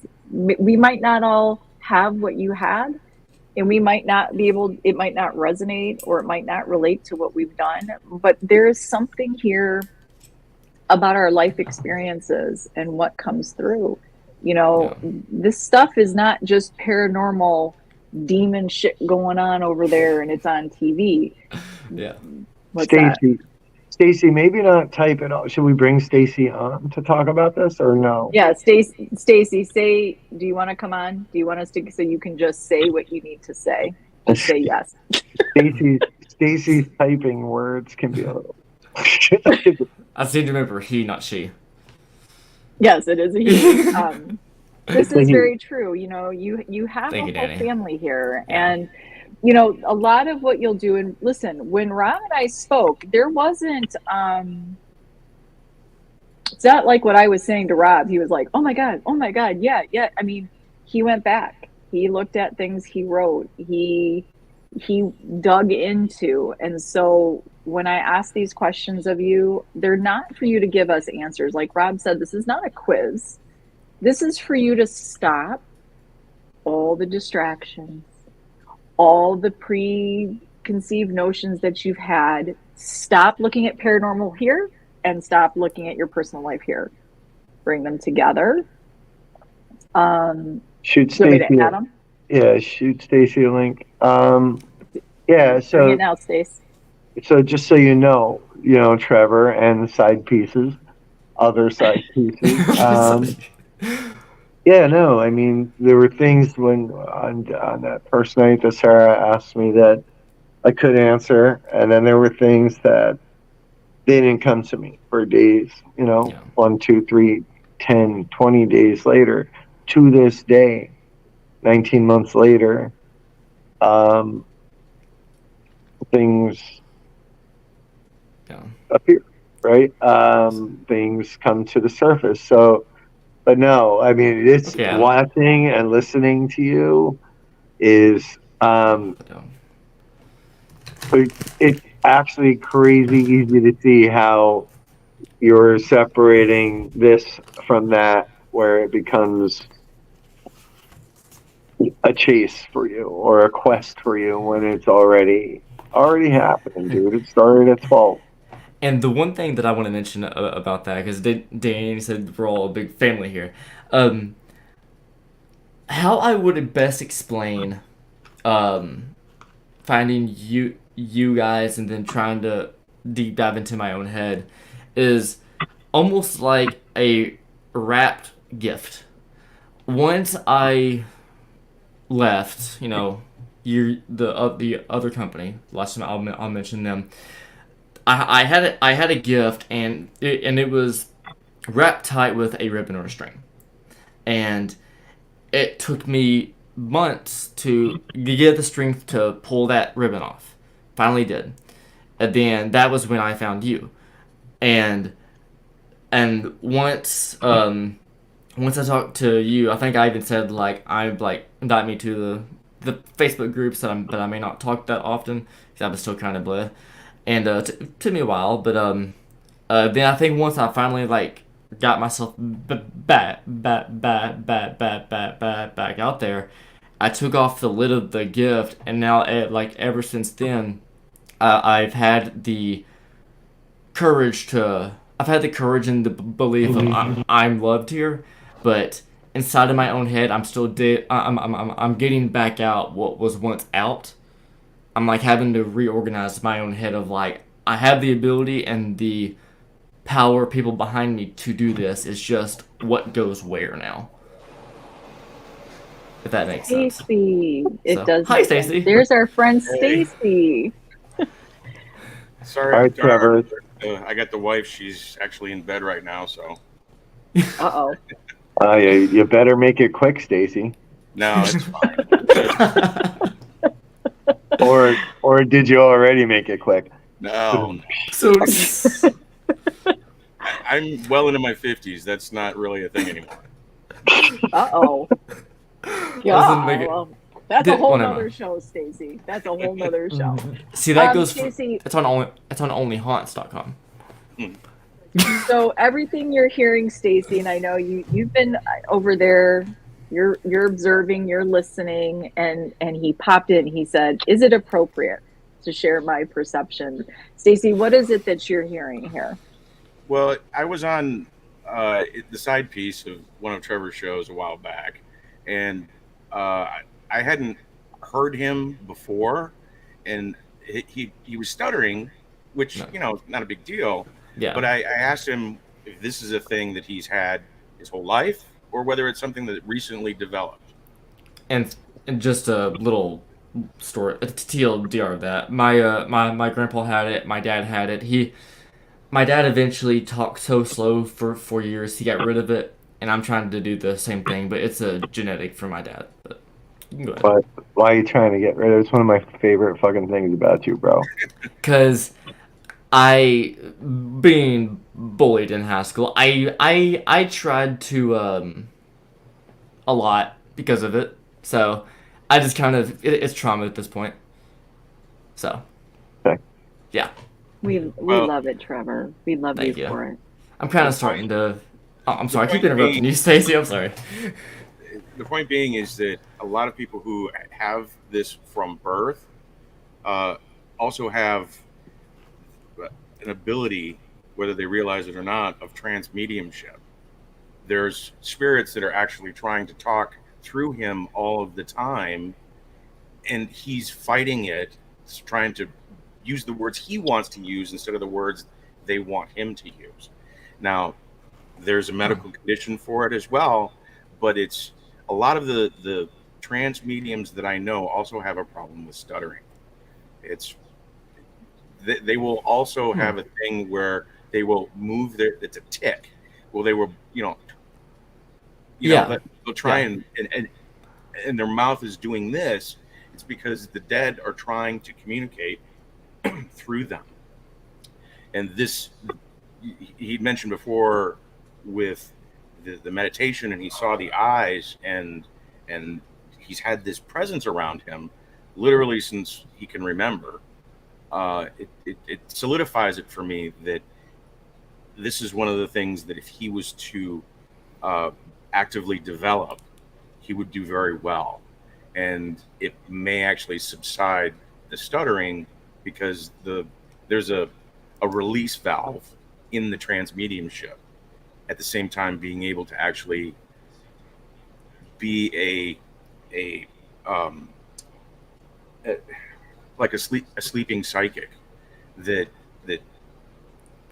gives information from anybody who asks, sort of like what was his name, that psychic from a long time ago? They call him, Nostradamus? no. Obama? Is that what you said? No, he said Nostradamus. Oh, he said Obama. Like No. Obama. Yes, that very prolific freaking psychic medium Obama. I was like, I know I heard you wrong, but that's what I heard. Anyway, okay. Yeah, no, he founded the Monroe Institute. He's a prolific psychic back in the 30s. He would receive letters from, you know, people, families who wanted to find out what was going on with their sons over in war. Was he alive? Was he dead? What was going on with them? And he would answer all of these letters in the trance state. Um, and it's blanking out on what his name is right now, and I'm feeling kind of stupid because he's really really famous. Um, Someone just put in the comments a name, Edward Casey. Does that ring a bell? yes, Okay. Casey. He was the sleeping psychic. He Okay. had the same problem. He would stutter. He was completely illiterate, and when That's he how I used to wanted, be. Not that that's your problem, Trevor. No, You're not yeah, completely no, ill. like that. My speech impediment has gotten tenfold better. Back in elementary school and middle school, um, for solid 7 years, I know of for a fact 7 years of my life, um, there was points to where, um, and granted now, and you may see some videos on like online of like people like saying that they can do this, and I do the exact same thing of after years and years and years of knowing what words you caught up on, I find alternate words to use in replace of those words, and I literally have my own dictionary in my head. So if I'm ever in a deep conversation in person or with you guys in person, and you guys hear me throw in the in the wrong spot, like all the time on my podcast, I'll be like, subscribe to the Paranormally Blind on YouTube, and some people will be like the Paranormally Blind, but um the like every single word that has a deeper root to it, the I can say flawlessly. So I will randomly throw in the randomly in sentences just so I can say it without having well, to stutter. several times throughout this interview, I've heard a secondary voice come out of you, and it's a much deeper voice, more like a James Earl Jones kind of a thing, where it is um, very, it's deep, soothing, calming. It's not scary or anything like that. Okay. It is a very um, could be Do a you DJ kind of voice. You know, it's do you like remember like any specific topic we were on that it came out? when you're talking about, well, the worst stuff that was going on in your life, Oh, the okay. divorce, the breakup, the girlfriend. Okay. Um, Huh. the voice would come through, um, and it's not entirely. It wouldn't mimic the full word of what you were saying, but I could hear two distinct voices. I, I I heard that too. There was a point, and I honestly thought it was Sarah because she can get a really, but no, there was a I'm not moment. using my low voice today. There was a moment, and Hello, I didn't know if everybody. his audio was out of whack or something, but I heard a voice go very deep, a very different voice. So I don't know. And Yeah. while we're not necessarily on the voice part, but that's also very important. I want to keep talking about that. But you mentioned a second ago how the speech impediment can also have to do with like sleep mediums. Because I started having that nightmare literally at the exact same time to where I was getting bullied for. I would literally multiple times every day get caught up on a single word, usually the first word in the sentence, get caught up on the first word so bad, like say for example, hi, my name is Trevor, right?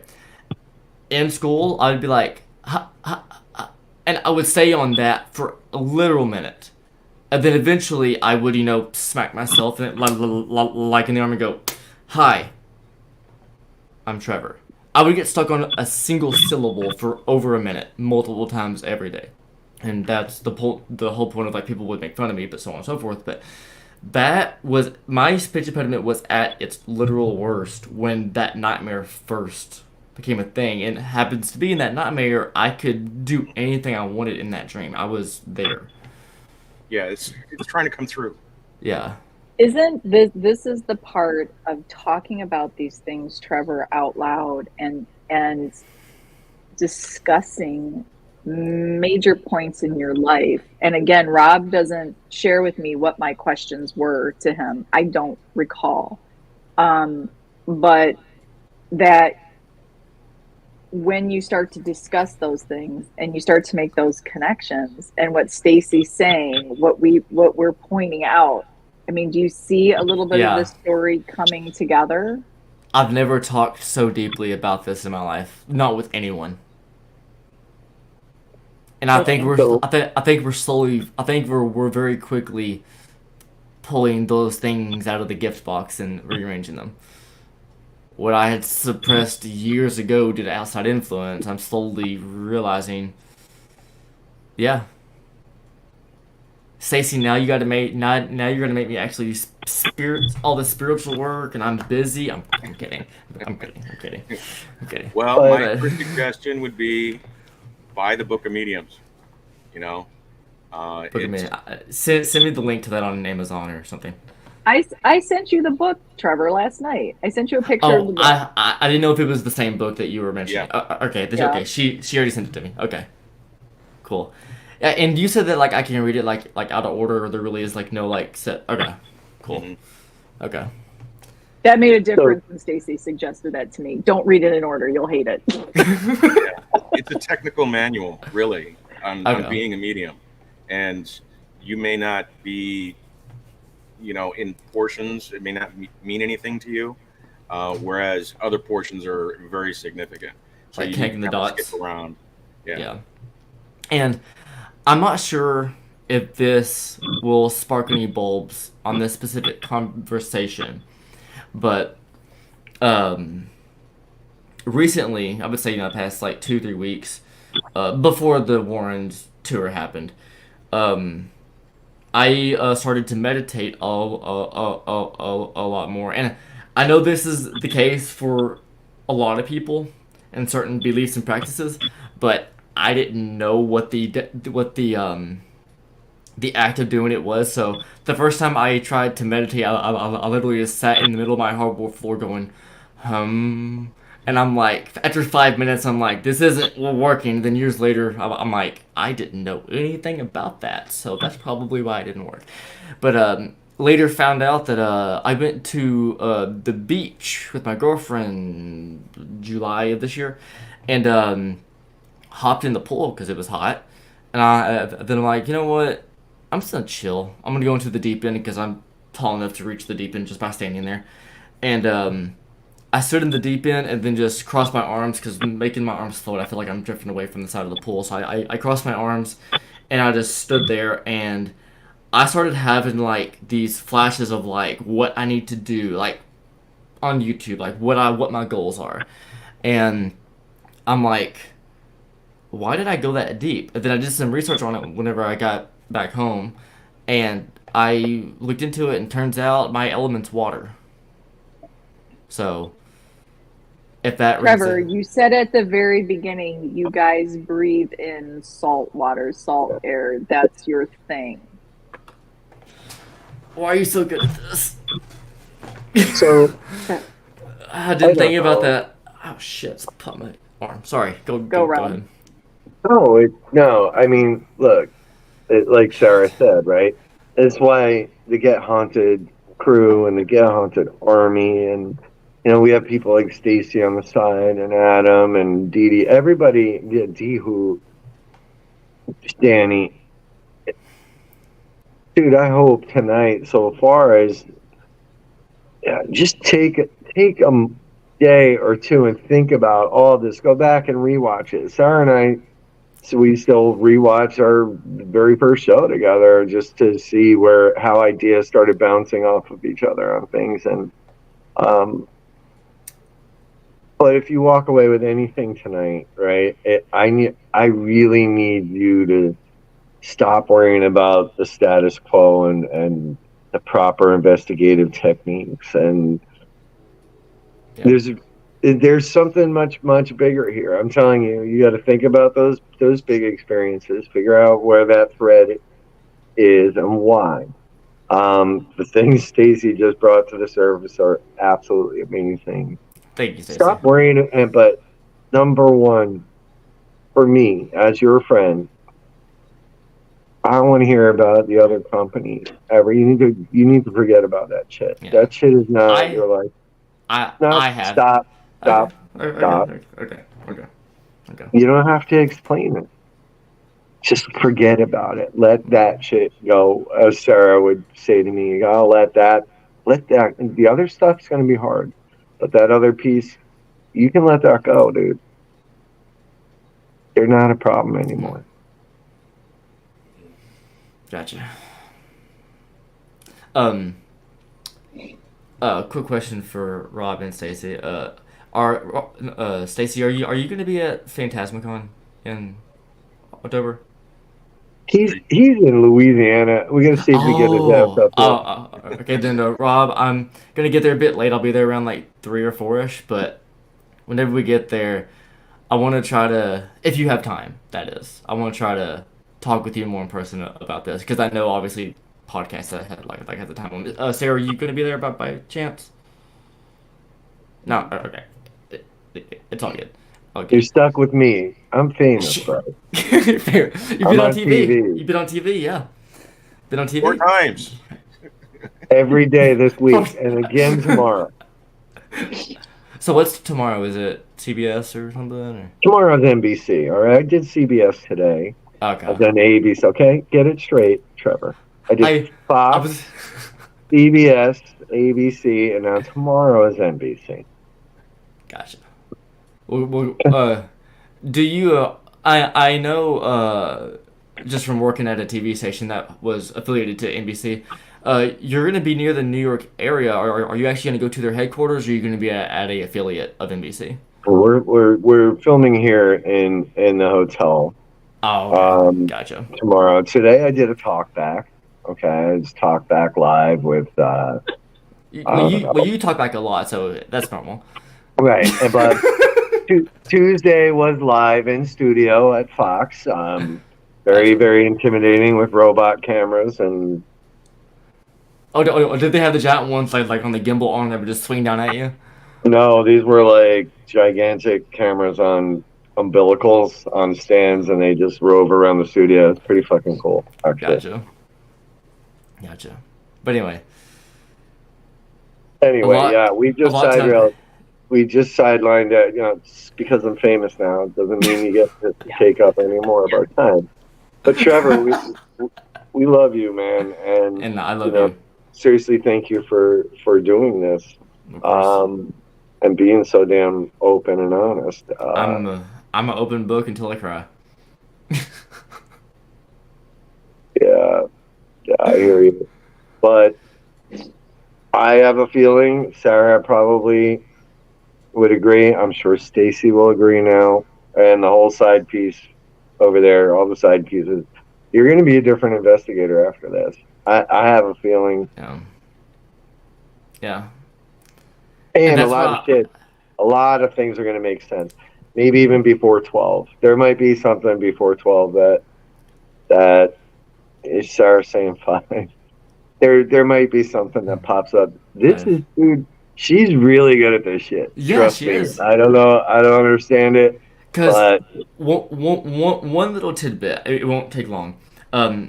With the saltwater life that my parents lived, and with me having the water, the element, for years, I just thought, oh, the saltwater life is my parents. That's their personality. I'm in the graveyards. I'm in the graveyards and ghouls. So, not really part of me. And then Sarah's like, hold my beer.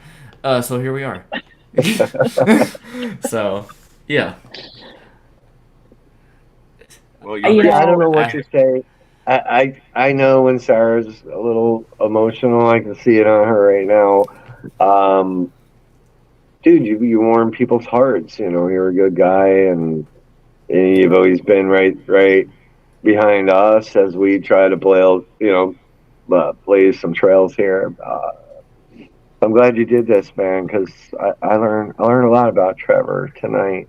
I think gotta have I think trust. Trevor learned a little bit about Trevor tonight. Yeah. And we're Yeah, not saying we got all the answers, brother, but we can certainly help you look And- inside. and all this advice feels extra special considering it came from a famous person, so it felt nice. Yeah, here. But Well, I'm writing your autograph now. I want to add, Trevor, Rob said it, right? We don't have the answers, but you do. And just so you know, we are all here. Everybody has your back on the side. thank you, Adam and Danny and everyone. To Thank be you. able to share and to talk and to listen to what you're saying, when you share those things, it helps somebody else stop and think about some of their experiences. And I hope on the side you guys watched a little bit of the process, and you can kind of, you've got all of us here to bounce things off everybody on the side. If there's something you guys, Stacy is always right here. He is so gracious with his time. Rob and I are always right here. Trevor is right here. I just think to hear this stuff out loud, it is one of my favorite moments to watch your face just sort of these realizations. And it's always an honor to have Stacy pop on with. Stacey, you're fucking awesome. I love you. Thank you. So yes, thank you, Stacy. I am very, did you guys on the side, everybody's saying they loved it. Did you guys learn anything from this? Is it making you guys think of an experience you had a little deeper? I hope, Trevor, if nothing else tonight, stop putting paranormal here and you over here. Please know that you're the magic. And there's one last thing. It's not necessarily like an experience. It's what I'm going to start doing. Before I got as I got into Get Haunted, the name, it was already gone. But for years before that name, my name on YouTube was Haunted Faith, and I let it go because it was more than me. That idea was at that point, and but that name has been calling me back. So what I'm going to start doing is I had this. I'm gonna make a logo and stuff first. But that's not the point. But I'm gonna do this blog stream where it's just me telling my inner stories and all my paranormal experiences. Basically, what I'm doing now, because in my podcast, I want to focus on the grand scheme of the paranormal. So whenever I tell my side of the story, it's longer, but not like the extremely long. So the Haunted Faith's Dark World is what I'm going to call it. But it's literally just going to be me on my off days. I'm just going to go down to the river, peace out, or chill out, and then just start writing anything that comes to my head, and then I'm just going to narrate that and just tell it, and just basically what I did now, and just see what people think. Do it, man. So, because I went to college to be a storyteller, well, graphic design and video editing, but storytelling is that. So, yeah. Trevor, you don't need anybody's approval. You can do the things that you really want to do, or the things that you are compelled that you should do. You have to get out. Do those things. You don't need anybody's approval to do it, and you don't need anybody's approval to, once it's out there, whatever anybody says, the trolls, whatever, screw them, because you're doing it because this is something that you have to do. Period. Yeah. And whether or not the Haunted Faith name is calling me back because it's just a cool name, or there's something deeper inside me, that's something for another episode. But anyway, that's right. Don't rush it, Trevor. But yeah, did you pay me for that hat? Did I give you that hat, or did you buy it? Actually, you stole it from RTI. No, I sold this from MSP at RTI or Randolph Infirmary. Yeah, I got in there and Anne was sitting at the merch table. I couldn't find you. You're probably being robbed somewhere else. But you weren't famous yet, so you weren't on TV. I know that much. This But is before I was famous.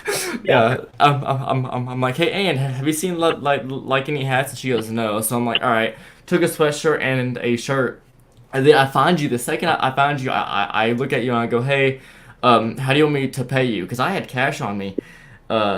And you go, oh, I'll send you my PayPal at some point. I'm like, I didn't want to bug you because you were Dude, working. I'm Like, totally joking. So let's. oh, we what? don't No, have to. We don't have to explain it. but the I'm funny part came joking. out. The funny part came after though. You said I'll send you the PayPal. I'm like, all right, cool.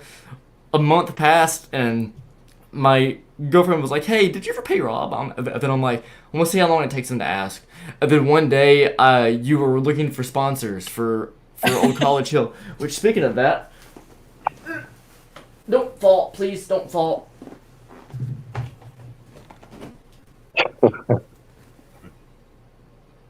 Oh, wow, you got nice. it. Those are Yeah. the new t-shirts. Yeah. I love it. Yeah.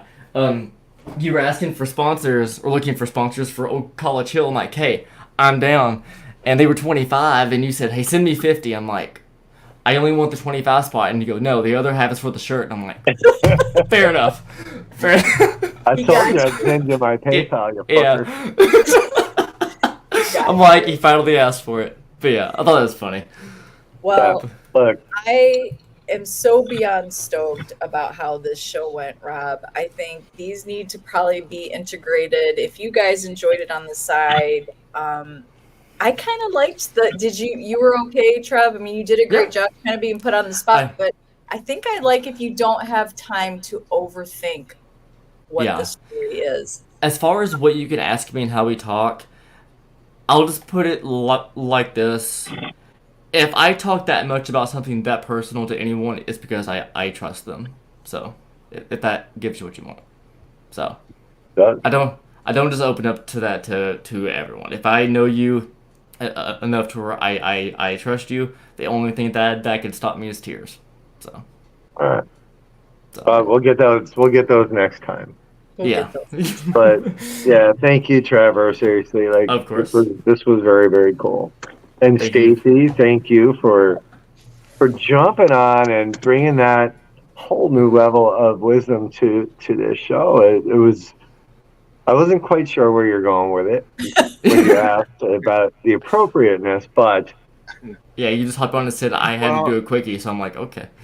Well, I'm very cognizant of the fact that I can be an insufferable know-it-all, and I don't want to really, because part of this show is Rob and Sarah's journey in understanding a lot of things in the paranormal. That's the reason for it, I think. And for me to get on here and start pontificating is, I'm not really wanting to do that because this is a personal thing for you two as well. So yeah, but it's ahead, not, right? Oh, I'm writing down stuff. Sorry, did you ask me a question? No, it's not really about Rob and I. It's about taking something that we experienced and bringing it to everybody to see the validity of when we, or the, not the validity, I guess maybe just the commonality that we really all have when we stop. I kind of love to just stop in the moment. And as Trevor sort of was describing his experiences, it was like, well, this was very paranormal. I was there doing paranormal, and it was paranormal and paranormal. And then it's over here, this is what was happening. And sometimes if we just stop and understand that this is what daily life can be. Yeah. Paranormal, in my opinion, is not what you see on the shows.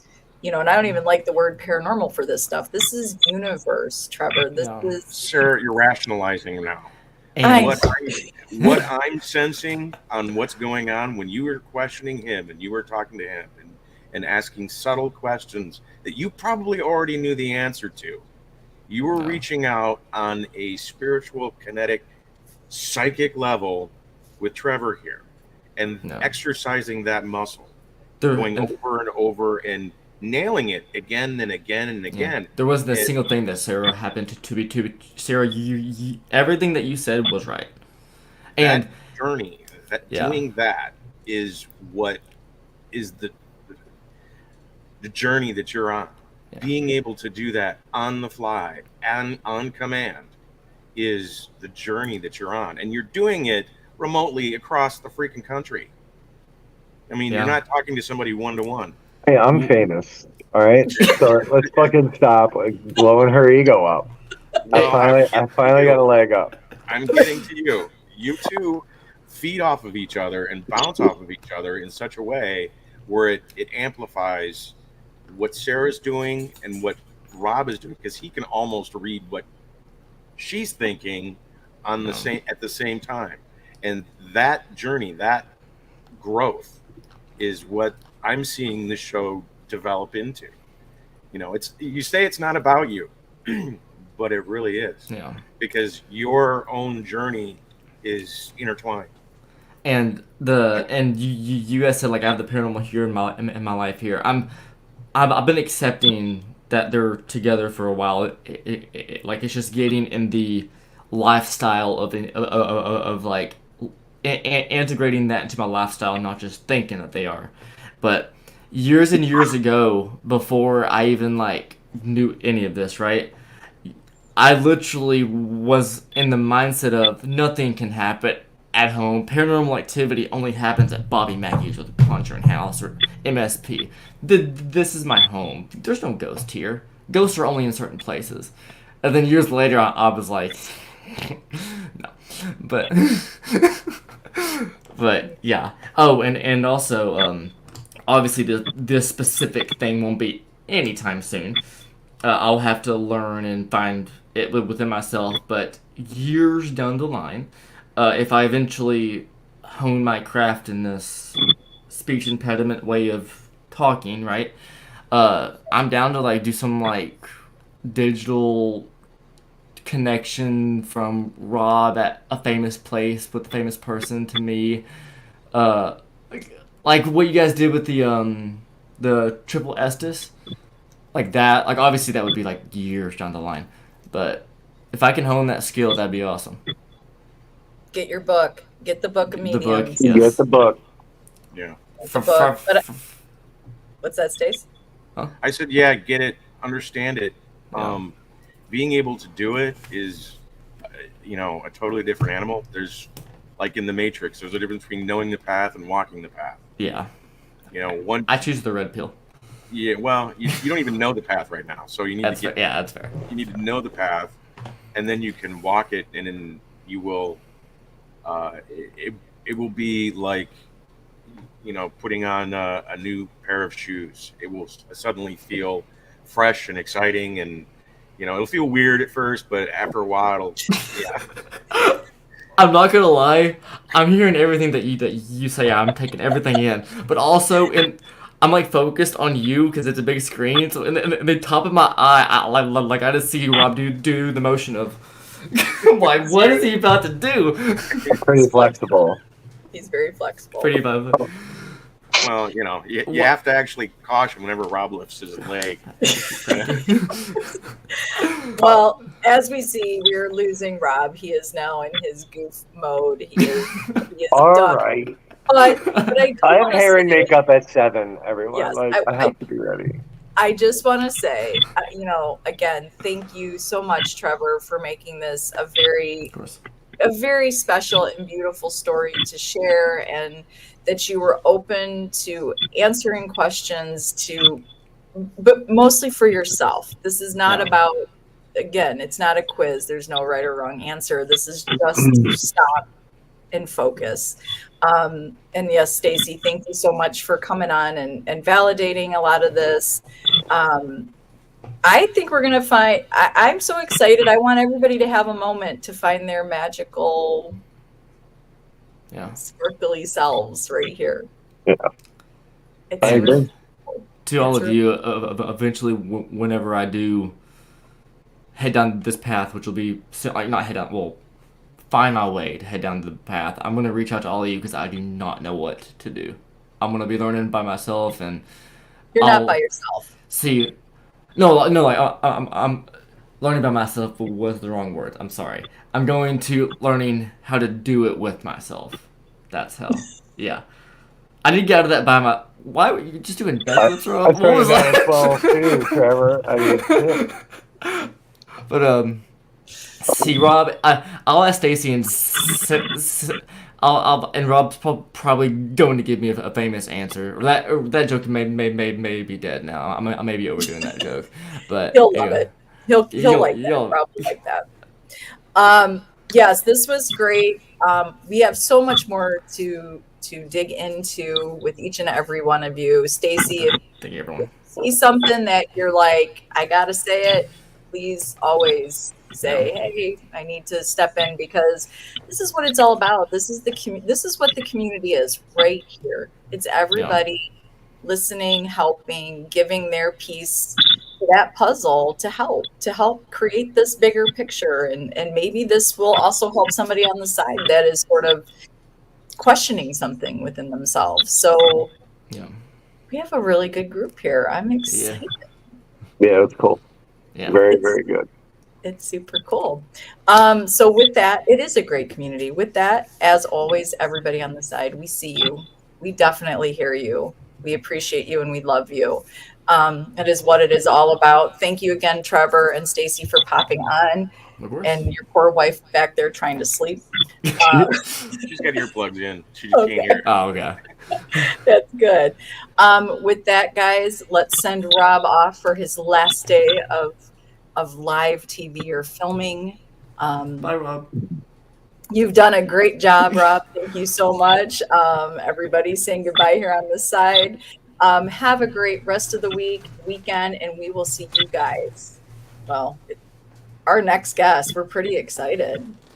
Oh, 2 weeks. We have a guest in 2 weeks. We have the fabulous Josh Purvis from Searchers coming right on to join in the conversation. You just never know where this conversation is going to go, but we're going to go deep no matter what. So, guys, 2 weeks, October 10th, mark it on your calendar. And from there, guys, have a great night, and we will see you later.